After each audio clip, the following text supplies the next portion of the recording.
저희 지난주 말씀을 잠깐 살펴보고 오늘 계속해서 이어서 나가도록 하죠. 저희가 복음이라는 유앙겔리온이라는 헬라어에서 시작되었다고 말씀드렸죠. 복음을 무엇이라고 정의할 수 있을까? 저희가 로마서 1장 2절 3절 말씀을 통해서 첫 번째 복음은 하나님의 아들에 관한 것. 그래서 딱 한마디로 정의하면 예수 그리스도에 관한 것이다 하는 것이죠.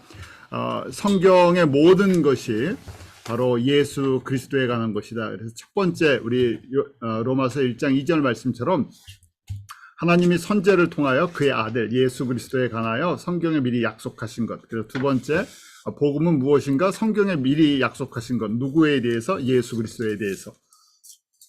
그래서 성경 전체가 선지자들을 통해서 구약 성경 전체가 예수 그리스도에 대한 약속이다 하는 것이었죠. 그래서 구약은 Old Testament, 우리 옛 약속이고 신약 바로 예수님께서 그 약속을 성취하시고 이루시는 것을 저희들에게 새로운 약속으로 주셨죠.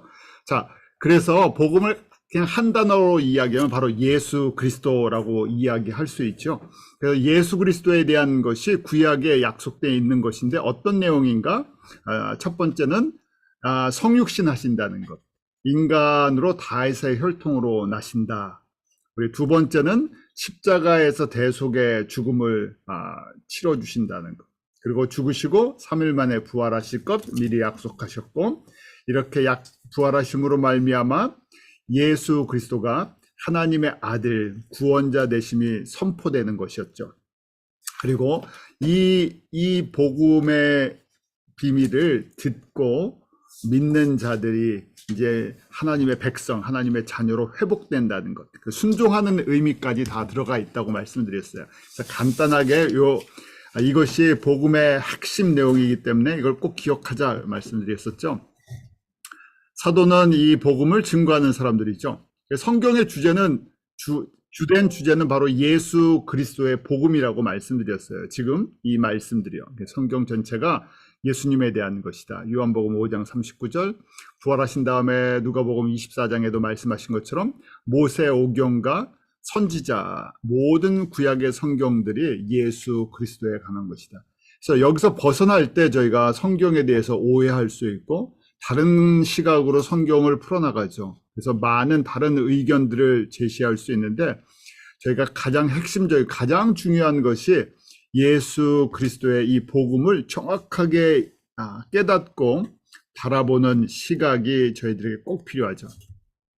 그것이 문제가 될 때 이 성경의 주제인 예수 그리스도의 복음을 저희가 정확하게 알지 못했을 때 결국 복음이 변질되는 것은 기독교의 변질로 오는 것이고, 기독교의 변질이 다양한 신학들을 만들어내고 또 이 다양한 신학들과 신학 사상들이 기독교 전체에 혼란을 일으키죠.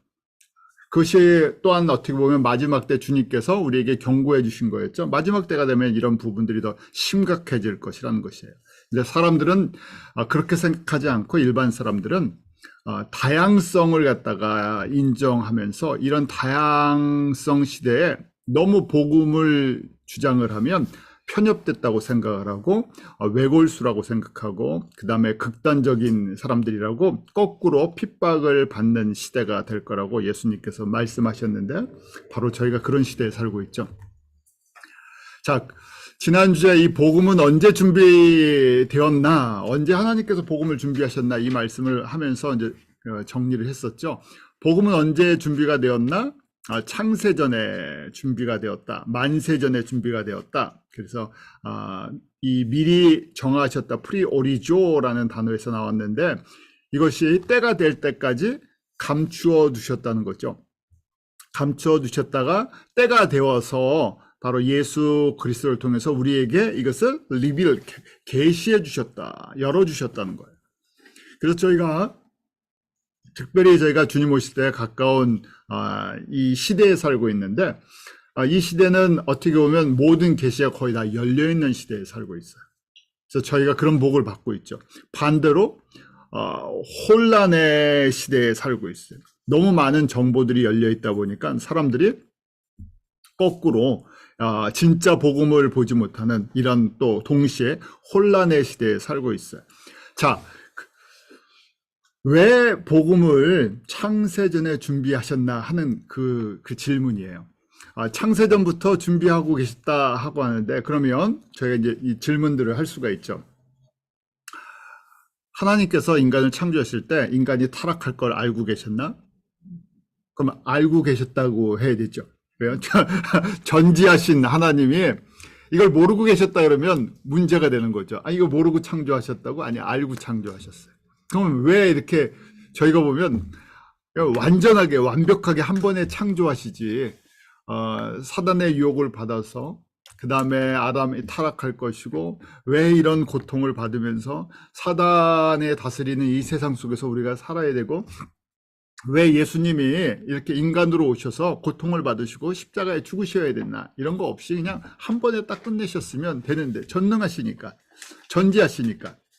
근데 왜 하셨나 하는 것이 이제 질문이죠. 답은요, 여러분들이 그 답까지 알면 공부의 한 반 이상을 다 끝내신 거고, 성경을 보는 가장 큰 핵심 중에 하나예요.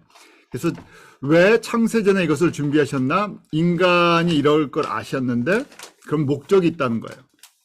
예수 그리스도가 오셔서 하나님의 아들로 오셔서 생명을 주시는 것, 단순하게 구원받게 하시는 것, 그것으로 끝나지 않고 복음의 더 깊은 의미 속에는 예수 그리스도를 저희 가운데 보내주심으로 말미암아 저희들에게 창조주의 그 영광을 위해 살아가는 창조 목적을 저희가 교육받는 시간을 허락해 주셨어요.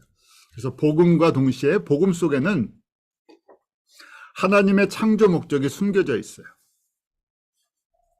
왜 창조하셨나? 왜 인간에게 이런 시간, 우리가 이제 성서적으로 인간이 타락하고 약 7,000년의 시간이라고 성서적인 시간을 이야기할 때 성서의 역사를 왜 허락하셨나? 창조 목적을 깨닫고 훈련받도록. 그럼 창조 목적이 무엇인가 하는 것이었죠. 창조 목적은 여러분들 뭐 다 아시는 거죠. 하나님의 영광을 위해서 우리는 만들어졌다는 것이에요. 하나님의 영광을 위해서. 그러면 하나님의 영광을 올려드린다 하는 것을 저희가 어떻게 표현할 수 있을까 하는 거예요. 우리 이사야 43장에도 또 우리 골로새서 1장에서도 하나님의 영광을 위해서 인간을 창조하셨는데, 예수님을 통해서 예수님이 창조하셨어요. 근데 어떨 때 영광을 받으신다고요? 피조물들이 창조주가 창조주 되심을 인정하는 거예요. 쉽게 설명을 하면요, 창조주는 창조주시고 우리 피조물은 난 피조물입니다 하는 걸 분명히 인식하는 거예요. 창조주의 창조주 되심, 우리는 피조물인데 왜 우리를 만들어 주셨어요? 창조주의 영광을 나타내기 위해서. 근데 사람을 만드셨는데 저희를 기계로 만들지 않으셨죠. 그래서 저희가 이 하나님의 사랑과 은혜를 깨닫고 우리의 전 인격을 통해서 창조주가 창조되심을 인정하고 고백하고 영광을 돌리는 것은 시간이 필요했어요. 그래서 저희가 인간의 역사가 이 아담의 타락 이후에 이 시간 동안에 바로 이 부분을 훈련시키시는데, 이 훈련의 총지휘자가 누구세요? 예수님이세요. 생명을 주신 것으로 끝나지 않고 우리가 단순하게 예수 믿고 구원받습니다. 구원받고 나서요, 우리는 예수 믿고 복 받으면 됩니다 하고 이제 옛날에 그냥 단순하게 생각했죠. 그래서 전도할 때 예수 믿고 구원받고 복 받으세요 그랬어요. 그러니까 단순하게 저는 복 받아야 되니까 우리가 일반적으로 생각하는 복, 뭐 장수의 복, 물질의 복, 건강의 복, 그 자녀의 복, 가정의 복, 이런 복들을 생각했어요. 그런데 예수님이 저희들에게 제시하는 복은 그것과 차원이 다르죠. 자, 다시요. 우리가 받을 수 있는 최고의 복은 뭐겠습니까?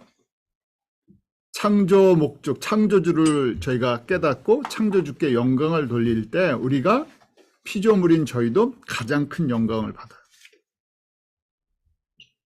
그래서 이걸 저희들에게 교육시켜주는 기간, 이걸 훈련받는 시간이 저희가 신앙생활하는 시간이다 이렇게 생각하실 수 있어요. 개인에게 적용하면, 쉽게 얘기하면 우리가 예수님 믿고 그럼 이 땅에서 뭐 해야 됩니까? 하나님의 영광을 위해서 살아가야 됩니다. 하나님의 영광을 위해서 사는 것이 어떻게 살아가는 것입니까? 우리의 믿음의 여정이 무엇입니까? 하는 질문이에요. 믿음의 여정은 내가 창조주가 창조주이심을 날마다 나의 삶 속에서 인정하고 그걸 훈련받는 시간이에요. 어떤 상황 속에서. 그래서 제가 모든 상황 속에서 감사하는 거 배우죠. 모든 상황 속에서 기도하는 거 배우죠. 근데 현실적으로는 이게 불가능한 얘기죠. 어떻게 모든 상황, every circumstance, 모든 상황 속에서 우리가 감사할 수 있나요? 못하죠. 걱정도 하고 근심도 하고 불평할 때도 있고. 그런데 상황과 현상을 보는 것이 아니라 창조주를 볼 때 이것이 바뀔 수 있다는 거예요. 그래서 이런 하나님께서 우리를 훈련시키는 교육 커리큘럼이 다 달라요. 제가 그런 말씀 드렸었죠. 우리 사람이 다 다르게 생기고 다 다른 배경을 갖고 있는 것처럼 어떻게 보면 큰 창조 목적으로 훈련받는 거 큰 커리큘럼은 주제는 같지만 우리 한 사람 한 사람에 맞춰져 있는 구체적인 또 훈련 프로그램은 조금씩 다를 수 있다는 거예요. 하나님께서 그래서 우리에게 주시는 약간 훈련 코र्스들이 조금씩 다 달라요. 그래서 비교를 하면 어떨 때 저 사람은 예수님을 믿고 저렇게 되는데 왜 나는 이렇게 되지? 생각할 수 있죠. 왜냐하면 목적은 우리가 이 땅에서 그냥 단순하게 잘 되는 나가 아니라 하나님께서 우리를 예정하시고 준비하신 그릇들이 있어요. 그리스도 예수 안에서 그 그릇에 맞게 저희가 훈련이 돼서 창조주이신 우리 삼위 하나님, 또 구체적으로 예수님께 온전히 의지하고 영광을 돌리는 이러한 존재로 우리를 훈련시켜 주시기를 원하세요. 그래서 이 안에 답들이 다 돼 있죠. 사람의 약한 점이 있죠. 사람이 이 복음도 우리의 프리 기프트죠. 은혜로 받는 거예요. 도저히 우리가 살 수도 없고 구할 수도 없죠. 근데 거저 받으면요, 사람들이 가치가 없다고 생각해요. 그래서 저희가 대표적으로 너무 물이나 공기나 이런 거 쉽게 쓰니까 물과 공기를 그냥 거저 받을 수 있는 것이라고 생각하다가 뭐 저희 아프리카 선교 같은데 방문하면 물이 얼마나 귀한지 한 번씩 하나님의 그것도 은혜죠. 갈 때마다 꼭 단수 시간이 있어갖고 하루에 그 한 통 갖고 생활해야 할 때가 있었잖아요. 그래서 한 통 갖고 샤워도 하고 그거 갖고 아껴서 화장실도 가고 그런데 그때는 그게 조금 힘들지만 돌아와서 보면 저희가 물을 갖다 마음대로 쓸 수 있다는, 깨끗한 물을 쓸 수 있다는 것이 얼마나 큰 그 혜택인가 하는 것들을 생각하죠. 복음도 그래요. 사람들에게 예수 그리스도의 복음을 주면 처음에는 감격이 있는데 시간이 흐를수록 가치를 잊어버려요. 그냥 당연히 받는 것처럼, 예수 그리스도를 믿는 것이 너무나 당연한 것처럼, 내가 고백한 것처럼, 내가 깨달은 것처럼 이렇게 생각하죠. 그래서 그 예수 그리스도 안에 있는 그 십자가의 피의 은혜를 제가 너무 쉽게 잊어버릴 때가 있어요. 사실은 우리가 성도들을 볼 때도 그렇죠. 선교지도 그렇고 우리 주변의 성도들도 그렇고 예수님을 믿는 걸 보면 우리가 평가를 할 수가 있어요. 그런데 사실은 평가의 대상이 아니죠. 왜냐하면 그 안에 있는 무엇 때문에요? 예수 그리스도의 피 때문에 그래요. 그 예수 그리스도의 피의 가치는 저희가 평가할 수 있는 수준의 가치가 아니잖아요. 너무 귀한 것. 우리도 똑같죠. 그 피로 말미암아 우리가 죄사함과 구원을 받았는데 그 피 한 방울의 가치가 얼마나 귀한 것이겠어요? 그래서 그 한 방울에 대한 예수 그리스도의 피의 가치를 저희가 깨달을 때 함부로 성도들을 저희가 평가를 할 수가 없죠. 근데 문제는 저희의 한계성 때문에 저희는 쉽게 그것을 잊어버린다는 거예요. 그래서 잊어버리니까 어떻게 하겠어요? 하나님께서 우리의 믿음의 시간 동안 이 부분을 계속 훈련시켜 주시죠. 그러니까 훈련받는 게 복이 있는 거예요. 그러니까 이 부분이 훈련이 안 되면 어떻게 되겠습니까? 마지막 주님 앞에 섰을 때 주님이 원하시는 그릇이 있는데 그 그릇이 되지 않으면요. 지금 내 인생에 예수 그리스도의 은혜를 베풀어 주시고 하나님의 자녀가 됐는데 그걸 저희가 충실하게 하지 못했을 때 앞으로 영원토록 누릴 그 영광을 제가 온전히 누리지 못하는 거예요. 그래서 그래서 에베소서 1장에도 그러죠. 에베소서 1장에도 1장 3절이에요. 찬송하리로다 하나님 곧 우리 주 예수 그리스도의 아버지께서 그리스도 안에서 하늘에 속한 모든 신령한 복으로 우리에게 복 주시되, 그리스도 안에 있는 하늘에 속한 모든 신령한 복을 예수님 갖고 계세요. 그걸 주기를 원하세요. 언제 준비하셨어요? 창세전에. 그러니까 저희가 영적으로 좀 어릴 때는 예수님을 믿고 이 땅의 것들을 잘 받으려고 그랬잖아요. 그것 때문에 기도하고 철야도 하고 금식도 하고 그랬는데 뭘 보지 못해서요. 잘못된 게 아니라 하늘에 속한 신령한 복을 저희가 다 보지 못했으니까. 저희가 여기 우리 최 집사님한테 가끔씩 좋은 거 많이 배워요. 집사님이 좋은 거 가르쳐 주시는데, 그 전에 일하셨던 그런 뭐 티파니에 대해서 까르띠에에 대해서 그런 거 가르쳐 주세요. 저희 하나도 몰랐던 건데, 그래서 그 회사마다 잘하는 것들이 있구나. 잘하는 것이 있고, 그 안에서 훈련되는 것들이 있고, 그 가치를 만들어내는 게 있잖아요. 그래서 그 어느 회사에서 무엇을 만들어낼 때 그것이 다른 것과 비교했을 때 가치가 2배, 3배 있다고 그러시더라고요. 마찬가지예요. 저희가 그리스도 안에서 이 예수 그리스도의 복음을 저희가 깨달을 때 하나님의 나라의 가치를 저희가 발견할 수 있어요. 그게 너무너무 귀하죠. 그런데 이거는 돈으로도 살 수 없고 노력으로도 살 수 없고 하나님의 은혜인데요. 근데 이걸 지금 사도 바울을 통해서 저희가 창세전부터 예수님께서 이걸 준비하고 계세요. 주기를 원하세요. 그래서 지금 사도 바울이 이걸 나눠주고 싶은 거예요. 그래서 에베소 교인들에게 내가 예수 그리스도 안에 있는 이 신령한 복을 너에게 나눠주기로 원한다는 거예요. 언제 준비됐다고요? 창세전에. 저희가 지금 공부할 때도 마찬가지죠. 이걸 발견하셔야 돼요. 저도 그렇고 여러분들도 그렇고. 그래야 뭡니까? 저희가 복받은 사람들이에요. 볼 수 있으니까요. 자, 그것이 무엇인가를 간단하게 설명해 주는 거예요. 에베소서 1장에도 거기 보면 그리스도 안에서 우리를 택하사 우리로 사랑 안에서 그 앞에 거룩하고 흠이 없게 하시려고 그 기쁘신 뜻대로 우리를 예정하사 예수 그리스도로 말미암아 자기 아들들이 되게 하셨으나니 라고 하죠. 쉬운 얘기로 무슨 얘기입니까? 복을 주시려고 우리를 자녀 삼아 주셨는데 자녀만 삼아 주신 것이 아니라 하늘에 속한 복을 주시려고 우리를 그릇을 만드신다는 거예요. 어떤 그릇? 거룩하고 흠이 없는 그릇. 왜냐면 이 너무 귀한 것들을 주시려는데 이걸 받을 만한 그릇이 돼야 돼요. 그 받을 만한 그릇이 우리 그릇으로 얘기할 때 깨끗하고 흠이 없어야 돼요. 이걸 다른 말로 성결회라고 얘기할 수 있어요. 성화라고 얘기할 수 있어요. 거룩이라고 얘기할 수 있어요. 왜 거룩해야 되나? 왜 성결해야 되나? 왜 성화해야 되나? 왜요? 하늘에 속한 신령한 복을 받으려고요. 자, 이렇게 신령한 복을 주면 최종 목적이 1장 6절에 돼 있어요. 자, 아들이 되게 하시고 하늘의 신령한 복, 또 다른 얘기로는 후계자를 삼아 주시죠. 상속자, 에어를 만들어 주셨어요. 왜 이렇게 하시나? 그의 사랑하시는 자 안에서 우리에게 거저 주시는 바 그 은혜의 영광을 찬미하게 하려 한다. 예수 그리스도를 찬양하도록. 그 은혜와 사랑이 너무 큽니다. 그리고 우리를 지금부터 영원토록 창조주를 찬양하도록. 그러니까 무슨 얘기예요? 그 은혜와 이 영광과 이 복이 얼마나 귀한 것인지를 깨달아야 저희가 찬양을 하죠.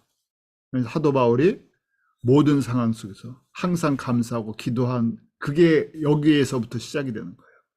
내가 예수 그리스도 안에 있는 복음과 그 예수님 안에 우리의 창조 목적이 훈련되어지고 창조 목적대로 우리가 살아가는 것. 그래서 우리가 창조주를 항상 찬양하는 것, 지금부터 영원토록.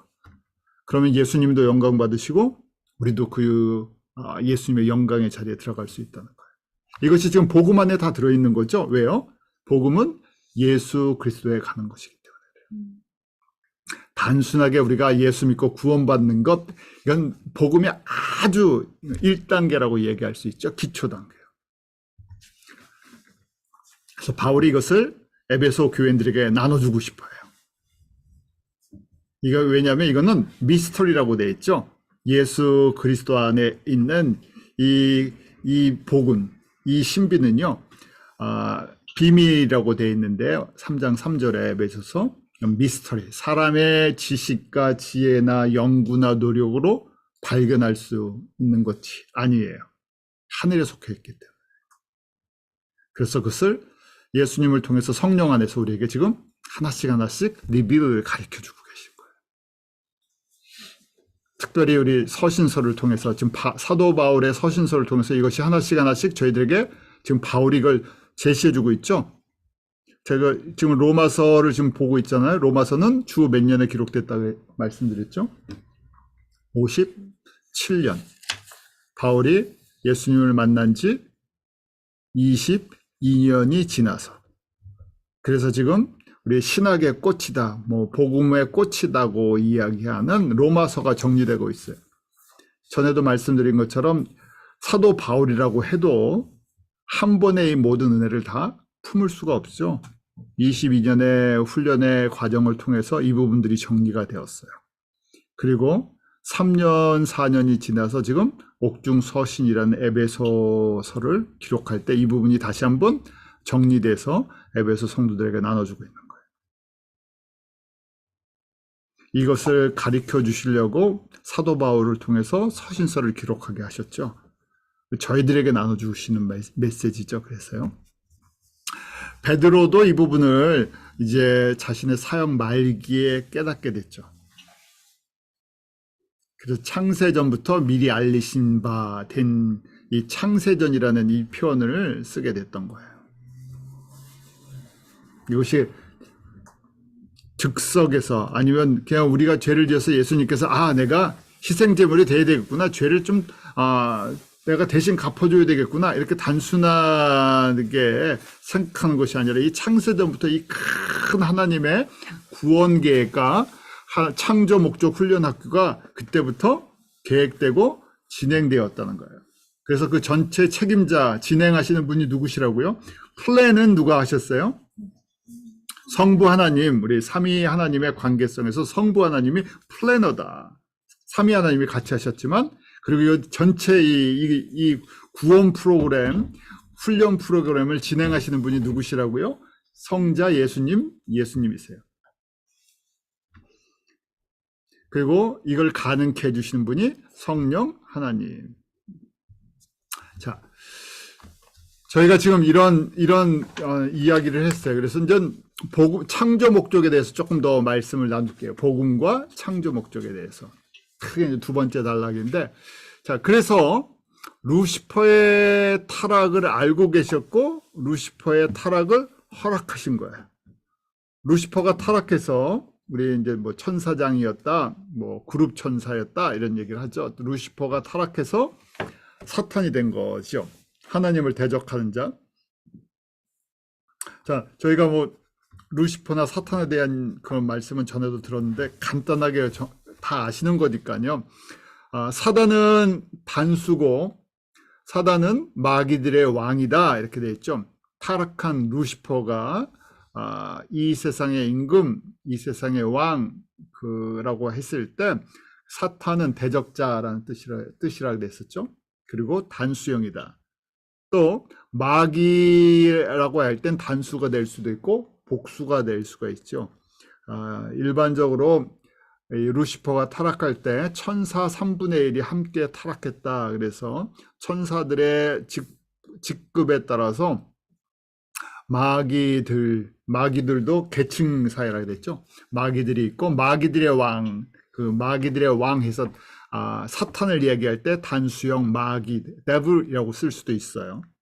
단수로 쓸 때 사탄을 지칭할 수도 있다. 마귀는 다수예요. 복수로 쓸 수 있어요. 그 다음에 귀신들, 특별히 귀신들은 evil spirit이라고 얘기할 때 귀신들은 사람에게 직접 들어가서 사람을 붙잡는 역할을 하는 그런 타락한 천사들. 자, 저희가 이제 그건 그냥 일반적인 개념들이고요. 왜 그러면 하나님께서 전능하신데 똑같은 질문이죠. 루시퍼가 타락할 거를 알고 계셨냐? 모르셨냐? 저희가 그런 얘기 하잖아요. 루시퍼가 그 지혜가 있었고 하나님 앞에서 찬양을 하는 근데 너무 지혜가 있고 똑똑하니까 내가 하나님이 돼야지. 그래서 구테타를 일으켰다. 실패한 거다. 그래서 이 징계를 받아서 지금 사단이 되고 이 세상에 던져졌다. 이렇게 얘기를 하잖아요. 그럼 하나님이 전능하시는데 이걸 몰라셨나? 전지하시는데 이걸 모르셨나?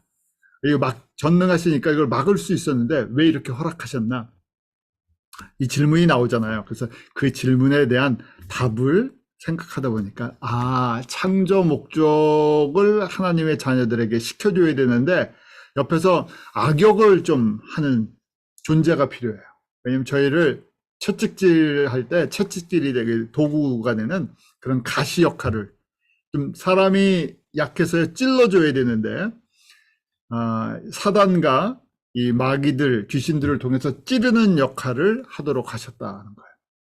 정신 차리게 한 번씩.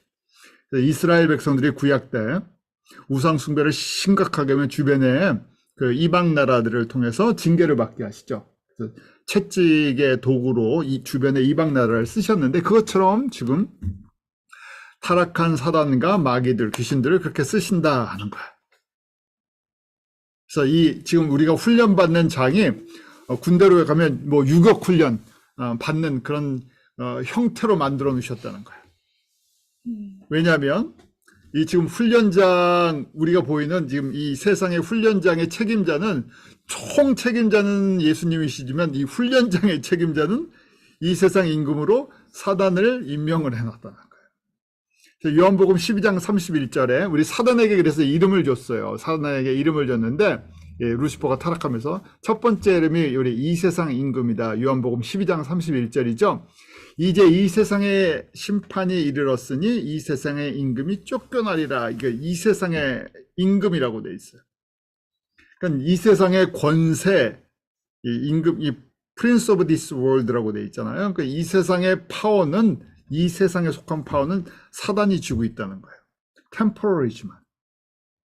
그러니까 이 세상에서 성공하려면 누구한테 잘 보여야 돼요? 이 세상에 국한돼서요. 사단한테 잘 보여야 돼요. 사단의 지식과 지혜를 배워야 돼요. 그러니까 영악해져야 되죠. 아주 영악해져야 돼요.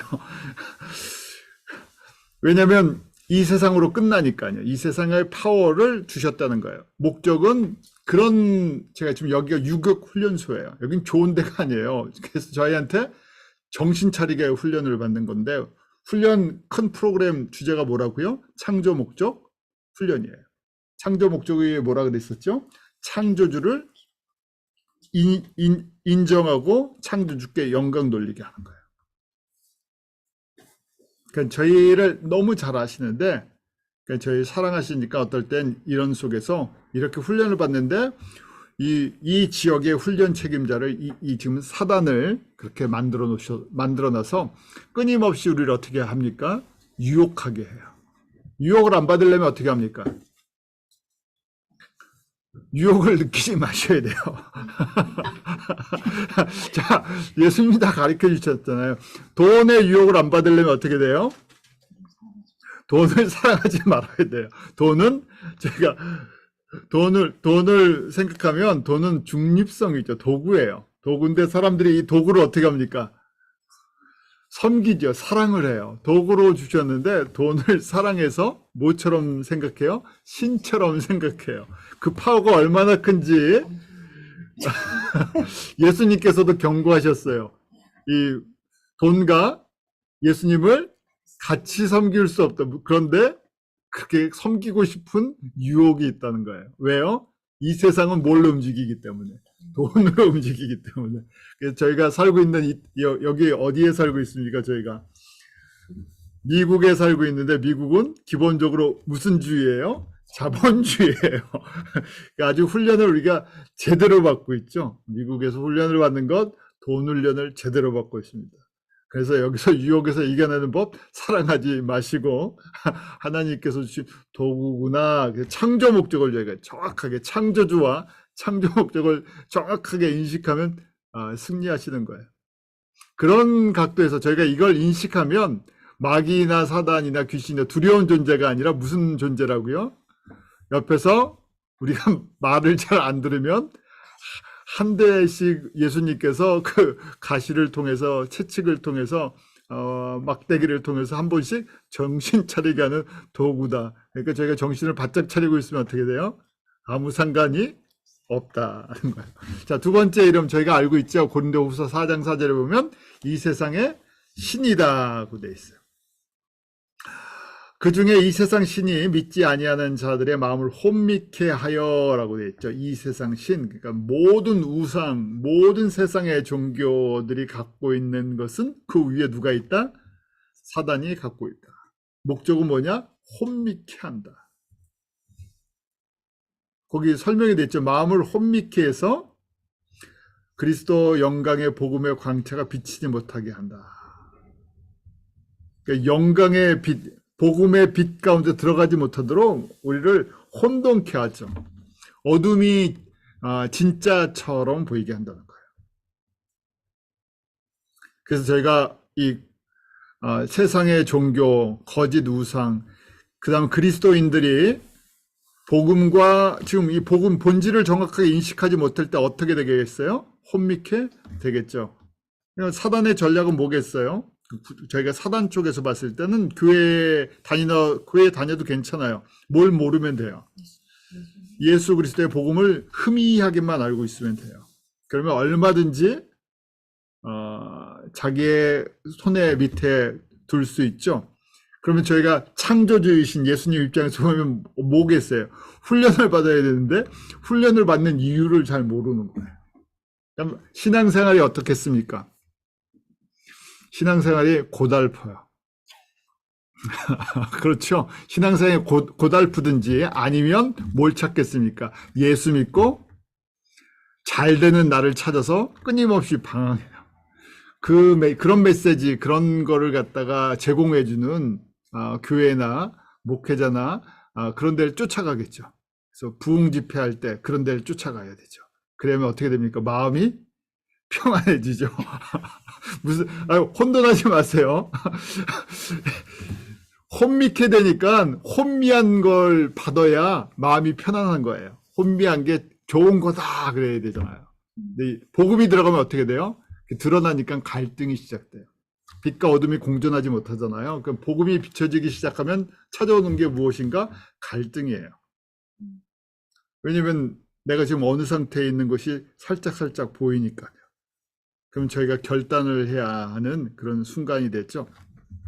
자, 이 세상의 신이라 그랬어요. 또 에베소서 2장 2절에 보면 공중권세 잡은 자다고 돼 있죠.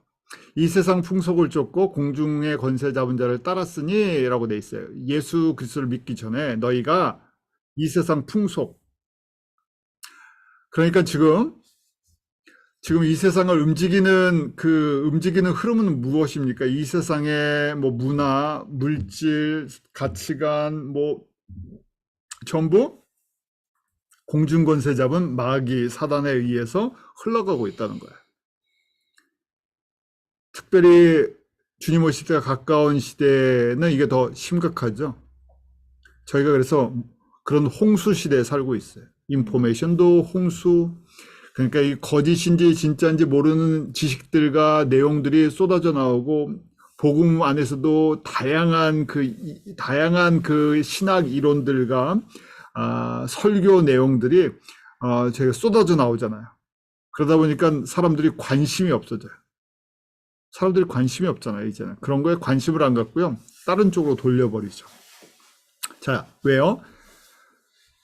공중권세 잡은 마귀의 영향권 속에 들어가 있기 때문에 그래요. 자, 이렇게 사단에게 허락하신 권세가 무엇인가? 세상을 황무케 하고 도시를 파괴하는 권세예요. 그 다음에 세상에 영향력을 끼쳤던 왕들이나 권세자들에게 이 파워를 줘요. 사단이요. 자기를 따라서 이걸 하게요. 예수님이 이 땅에 오신 것은 우리에게 생명을 주시되 어떻게 해요? 요한복음 10장 10절 더 풍성히 주시려고요. 단순하게 생명을 주시는 게 아니라 하늘에 속한 신령한 복을 다 주기로 원하세요. 마귀의 목적은요. 우리를 파괴시키는데 어떻게 파괴시켜요? 철저하게 파괴시키기를 원해요. 정반대죠. 요새 하도 사기들이 많아요. 뭐 보이스 피싱도 많고 사기들이 많잖아요. 그래서 사람들 그 사기꾼의 특징은 뭡니까? 조금을 뺏는 걸로 만족해하지 않고 어떻게 해야 돼요? 다 뺏어야 돼요. 털털 털어야 돼요. 그때까지 놔주질 않아요. 인생을 망칠 때까지. 그래서 지금 이사야 14장 16절 17절 우리 그 루시퍼의 타락 이후에 갖고 있는 권세인데요. 너를 보는 자가 주목하여 너를 자세히 살펴보며 말하기를 이 사람이 땅을 진동시키며 열국을 경동시키며 세계를 황무케 하며 성읍을 파괴하며 사로잡힌 자를 그 집으로 놓아 보내지 않던 자가 아니뇨라고 하잖아요. 이만큼 근데 사람들이 여기 파워에 또 열광을 해요. 신기하죠? 이런 파워에. 왜요? 앞에 연결이 돼 있죠? 공중권세를 잡고 세상의 신이고 세상의 임금이에요. 여기 붙으면 성공할 것처럼 보인다는 거예요. 여기 성공하면 이 세상에서 잘 될 것처럼 보이는 거예요. 그다음 사람에게 하나님을 떠난 사람들은요. 공통적인 것이 있죠. 내가 하나님처럼 되고 싶은 마음이 있어요. 하나님이 없으니까요. 뭔가 하나님에 대한 근데 창조주에 대한 절대적인 거에 대한 의지하고 싶은 게 있죠. 그게 돈이 될 수도 있고 권력이 될 수도 있고 명예가 될 수도 있고 뭔가를 내가 의지해서 만들고 싶어요. 그래서 우상을 만들죠. 그것을 따라가는 것이 지금 그 만든 사단의 영향력 속에서 결국 파괴되는 나도 파괴되고 남들도 파괴시켜요.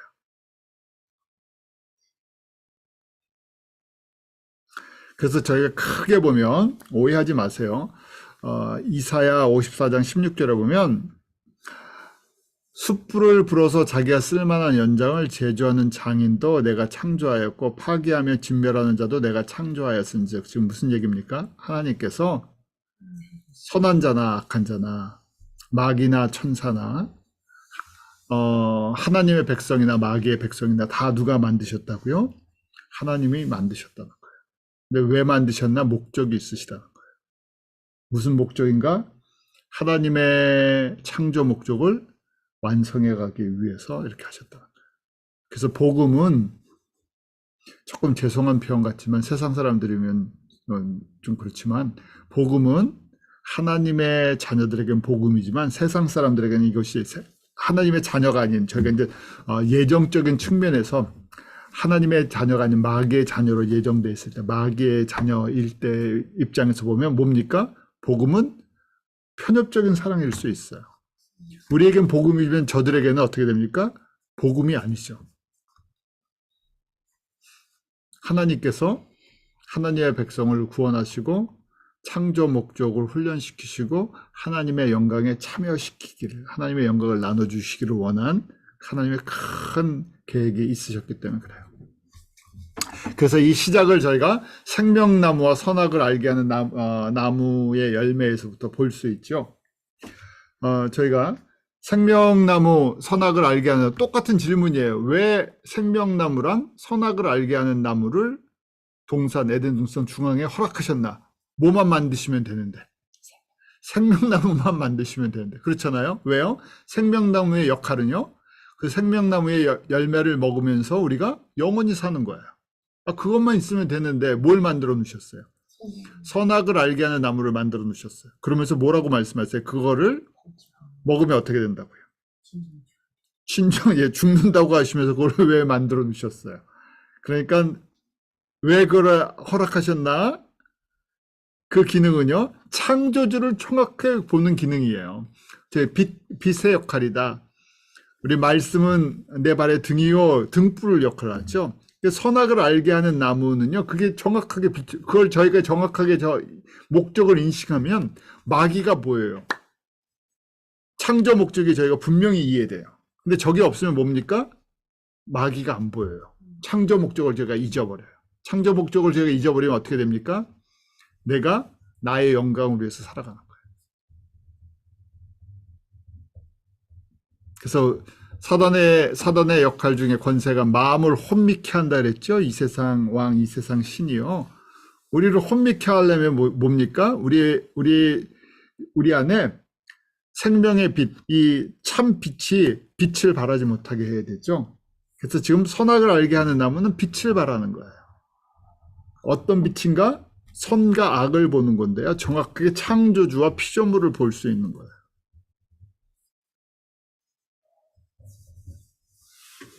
그래서 생명나무는 우리가 잘 아는 것처럼 계시록 22장에 보면 완성된 모습이에요. 계시록 22장 길 가운데로 흐르더라 하면서 강 좌우에 여기 생명수강이 있는데 강 좌우에 생명나무가 있어 12가지 실과를 달마다 맺히게 하고 그 나무 잎사귀는 만국을 솟아나게 한다. 그래서 그 생명나무의 열매를 먹으면 저희가 영생을 하게 되고요. 그 잎사귀는 우리를 솟아나게 하는, 새롭게 하는 그런 파워가 있다는 거예요. 그래서 참 이 찬양도 있잖아요. 그래서 보좌로부터 물이 흘러 그 예수님의 생명의 물이 흘러가는 곳마다 생명을 얻고 솟아나게 되는 이 그림들을 한번 봐요.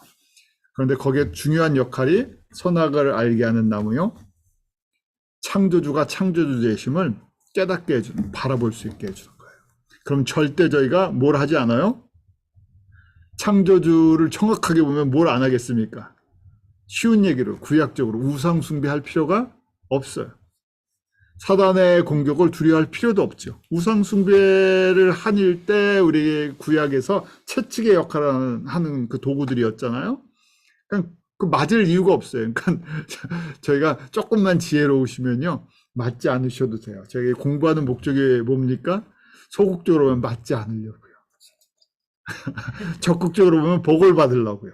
하늘에 속한 신령한 복인데 굳이 맞아서 그걸 깨닫는, 물론 맞아서라도 깨달으면 복인데요. 이제 몇 번 맞아보면 어떻게 됩니까?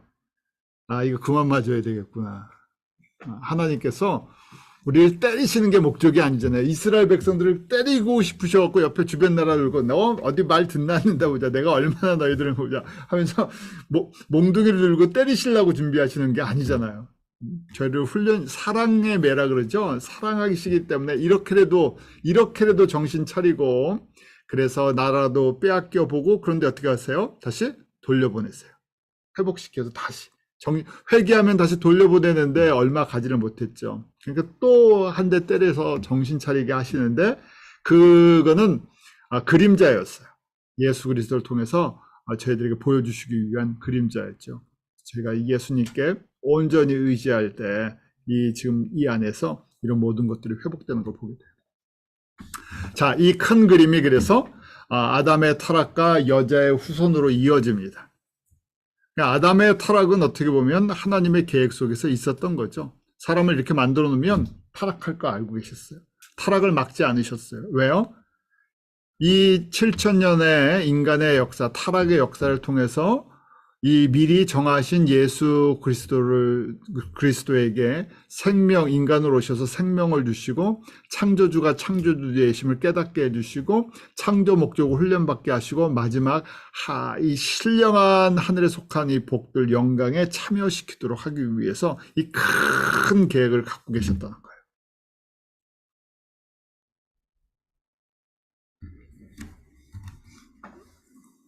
저희가 그래서 여자의 후손으로 오시는 예수 그리스도, 창세기 3장 15절 말씀은 사실은 아담이 타락하고 뱀에게, 사단에게 주셨던 말씀이죠. 그런데 여기서 여자의 후손으로 오신다 하는 이야기는 이 안에 내가 인간의 몸으로 직접 이 땅 가운데, 이 역사 가운데 내려오실 것이다. 조금 신학적으로 보면 성육신 하실 계획을 가르쳐 주신 거예요. 그래서 여자의 후손 예수 그리스도는 사단의 머리를 상하게 할 것이고 너는 그의 발꿈치를 상하게 할 것이다. 이 안에 십자가의 대속의 사건이 살짝 이 안에 들어가 있죠. 죽음의 사망의 권세를 깨뜨리실 거고, 그 과정 속에서 예수님은 자존심과 그 명예와 고통을, 아픔을 당하실 걸 갖다가 보여주고 있어요. 이걸 저희가 그래서 창세기 3장 15절을 원시복음이다고 얘기를 해요. 예수님이 인간의 몸으로 여자의 후손으로 오실 것, 사단의 후손과 전쟁을 치르실 것, 그 다음에 하와에게는 잉태하는 고통, 아담에게는 땅의 저주와 수고와 땀과 가시덩굴의 저주를 받을 것. 그래서 흙으로 돌아갈 것. 반대로 하나님은 예수 그리스도를 통해서 생명을 회복시켜 주실 것이고 우리의 그 죄의 부분을 희생 제물이 되어 주셔서 덮어 주실 것이다. 그래서 창세기 3장 21절에 가죽옷을 지어 입히시는 그 모습을 보여주세요. 저희가 이거 공부 많이 했던 거죠? 네, 다 알고 계시죠? 그런데 또 기억을 저희가 한번 다시 정리하고 이 말씀이 저에게 복음의 시작이에요. 원시복음이라고 얘기하지만 하나님의 복음, 우리의 복음의 시작이죠. 창세전에 이렇게 준비를 하셨어요. 왜 예수님이 오시게 되었나? 복음이 어디서 시작이 되었나? 복음이 단순하게 생명을 주고 죄를 씻어주시는 것이 끝이 아니었다는 것. 그 시작이라는 것. 그것을 저희가 보게 하지는. 그래서 성경 전체가 창세기부터 우리 구약으로 말라기까지 창세기부터 요한계시록까지 뭐라고요? 예수 그리스도에 관한 것이다. 하나님의 아들에 관한 것. 미리 약속하신 것이 예수님을 통해서 완성되어 가는 것이에요. 언제 완성되어 끝나나? 예수님이 다시 오셔서 새하늘과 새 땅을 회복하실 때. 이것이 크게 구원과 창조 목적을 회복하는 과정이다. 누구를 통해서? 예수 그리스도를 통해서. 이것이 복음이고요. 자, 오늘은 저희가 여기까지 한번 정리를 하도록 하죠.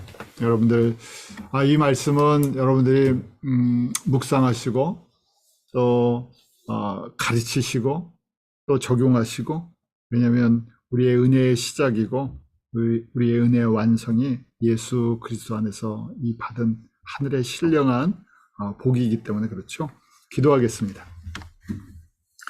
하나님 참 감사합니다. 저희들 하나님의 자녀 삼아 주셨습니다. 창세전에 이 놀라운 계획을 준비하시고 때가 돼서 저희를 불러주시고 예수 그리스도 안에 감춰져 있었던 그 생명과 하나님의 그 신령한 복들을 저에게 날마다 새롭게 나눠주심을 감사합니다. 사랑하는 모든 우리 장로님, 권사님, 집사님, 선교사님, 목사님, 저희가 이 말씀을 저희가 듣고 함께 나눌 때마다 이 예수 그리스도의 복음이 모든 민족 가운데 증거되기를 소원합니다. 저희를 그 도구로 불러주셨사오니 저희가 속한 가정과 또 교회와 우리의 생활의 터전 속에서 이 은혜를 저희가 증거하는 믿음의 소유자들 되게 하여 주시고, 또 저희가 섬기는 선교지에도 오직 예수 그리스도의 복음만이 증거되기를 원합니다. 주님 오실 때가 가까울수록 더 혼란하고 더 분주하고 영적으로 어두워져 간다고 주님께서 말씀해 주셨습니다.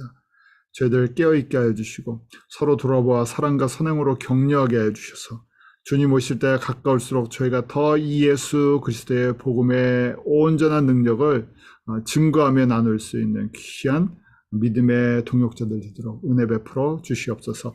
예수님의 이름으로 기도하옵나이다. 아멘.